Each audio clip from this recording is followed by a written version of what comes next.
since there does seem to be a focus more on like the damage side of things, like obviously there might be some slight nerfs, but has there been any consideration for stuff like Vol Molten Shell or Vol Grace? Like, kind of in the developer's mind, what do you want Vol skills? Like, what's the best case? Like, how should players be using them, sort of thing?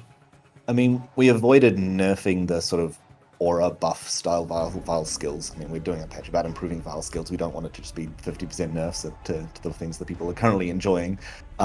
So it's really that we're trying to sort of have these things be competitive with them, but both are still valid choices. Ideally, both are still valid choices.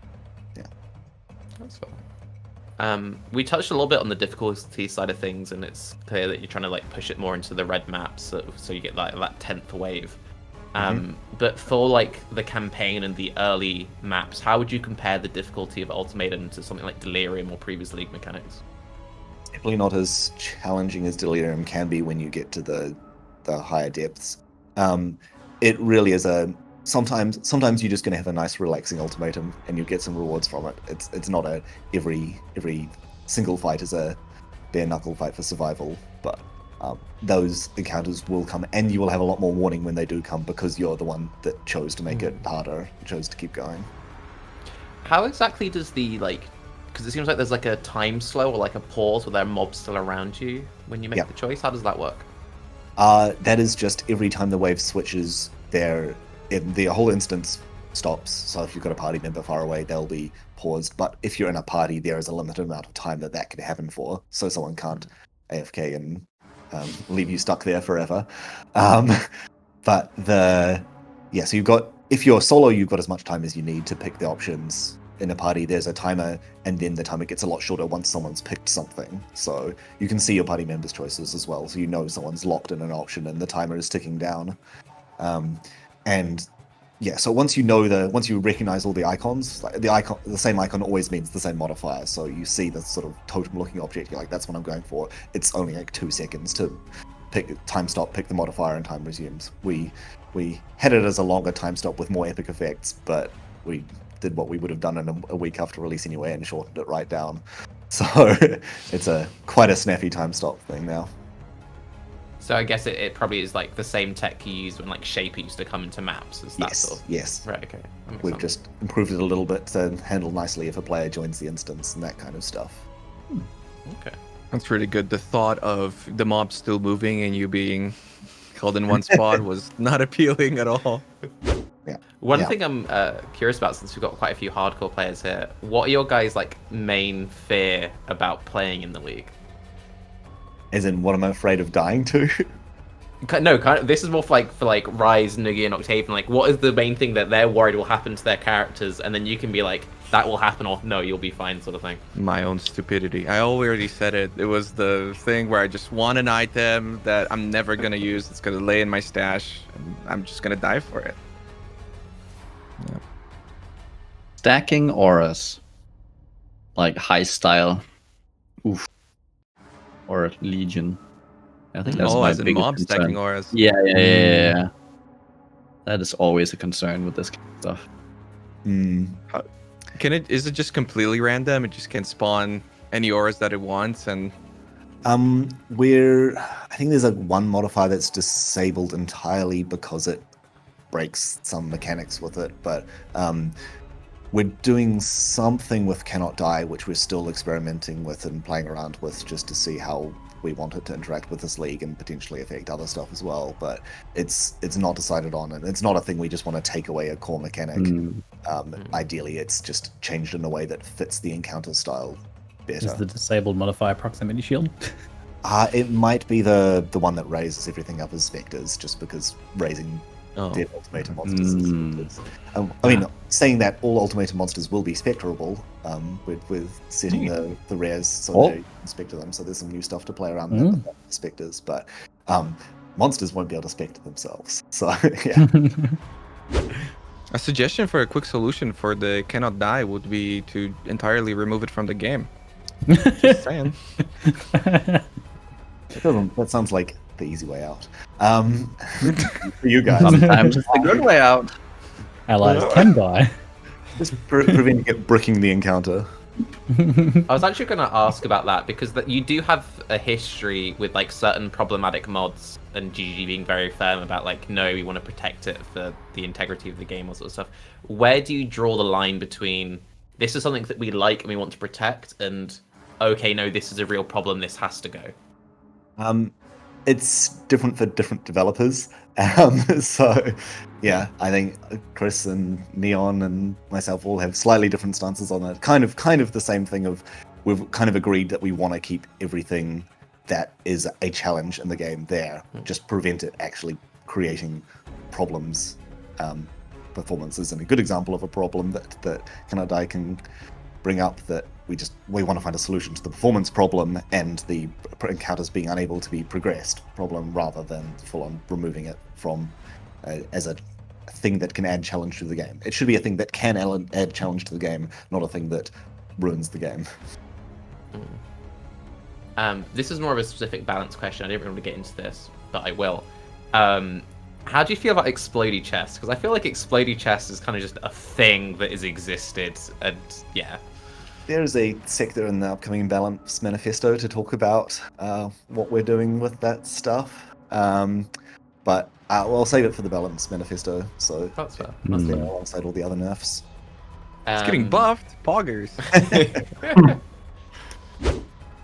Well, I got a question, I guess. With everything changing when it comes to old mechanics and their rewards being more accessible through actually doing that mechanic, how much of the other rewards from other mechanics can we expect in Ultimatum? As with Ritual and many mechanics recently, I mean, the primary way of getting many items was through the new league mechanic. Yeah, we've moved a lot of the very best rewards from leagues that have league-specific rewards back to those leagues, things that where you could just get the very best oils from anything, made it kind of feel cheap. So they're back where they belong, really. So this league will have a similar reward pool of there'll be oils in it, there'll be catalysts. They just won't be the rarest oils and the new catalysts as well. Okay, I gotta ask it. When it comes to the Katarina thing, you've seen such a massive buff. So many things change, trying to reward it in so many different ways. Why not just make it that it doesn't reset the board? It really is the core design principle of the mechanic. And also, you don't lose as much as I think you lose when you reset the board. Like, for example, it doesn't matter if someone has more than one friend connections. It doesn't increase the number of allies, the chance of allies coming in. As long as someone's if they're friendly with one other person, then now they have a chance for another person to come in. So having every single person attached to every other person is really like, there's a specific outcome. And that's the thing, if that's really what you want to do, you can still do that. It's now potentially just not the only way to get certain rewards in the most sustained way.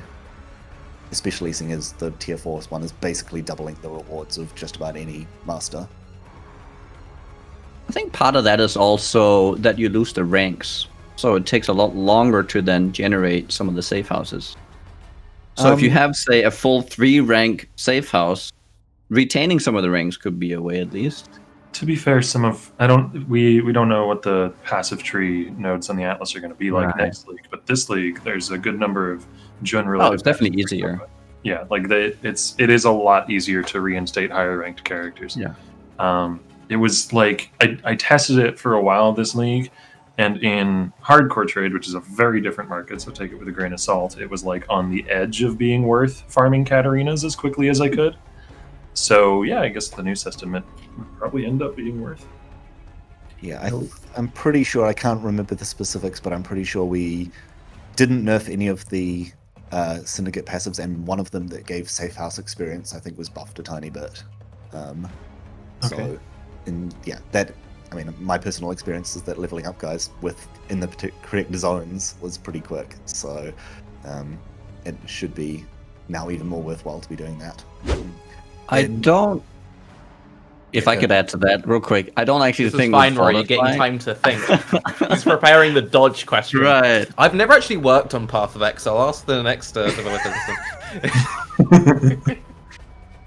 I think that I don't think there is a choice when it comes to Fortify. because everyone can get it. So everyone is basically forced to getting it at this point.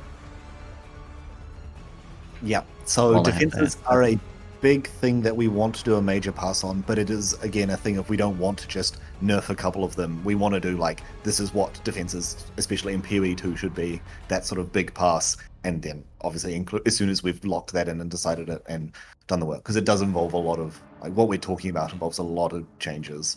That is something that has to happen in one big swoop, where defenses are now how you build defenses is now more consistent, and I don't want to go into too much because that's a for the podcast when that is announced in however many months' time. That's fair. I guess it's a very dangerous thing to get wrong because you know, for everyone who plays hardcore, if you're just like the game just isn't playable anymore, or I mean even just for people don't like losing XP in softcore, you know, so they don't want to randomly. I think there's a tendency as well, and a completely forgivable one, because you're playing, you know, if you're talking about from a hardcore perspective, you're playing in an environment where if you screw up and fail, you just lost like 20 hours or 40 hours or 60 or however many on that character. So there's a tendency to trend towards the tools that you know are going to work.